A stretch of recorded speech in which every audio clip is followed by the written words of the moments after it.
વડાપ્રધાન નરેન્દ્ર મોદી દ્વારા પીએમ વિશ્વકર્મા યોજના અંતર્ગત ભારતભરમાં બિનકુશળ અને કુશળ હસ્તકારીગરોને પદ્ધતિસરની તાલીમ બાદ સાધન સહાય અર્પણ કરી ચેક લોન તથા અન્ય સહાય થકી તેમના કૌશલ્યને વિકસિત કરીને પોતાનો ધંધો વિસ્તૃત કરીને ઉન્નત મસ્તકે જીવન જીવી પોતાનું અને પોતાના કુટુંબનું જીવન ધોરણ ઊંચું લાવી શકે તેવા હેતુથી તેમની તાલીમ માટે જુદા જુદા ક્ષેત્રો નક્કી કરવામાં આવ્યા છે।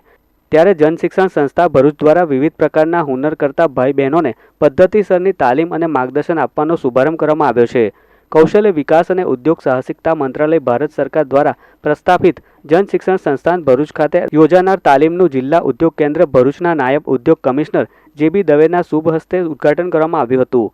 આ સાથે જ સૌ મહાનુભાવોના હસ્તે દીપ પ્રાગટ્ય કરી કાર્યક્રમની શુભ શરૂઆત કરી યોજનાનો શુભારંભ કરવામાં આવ્યો હતો। માતૃભાષા દિવસની ઉજવણી કરી તાલીમાર્થીઓને કીટ વિતરણ કરવામાં આવ્યું હતું।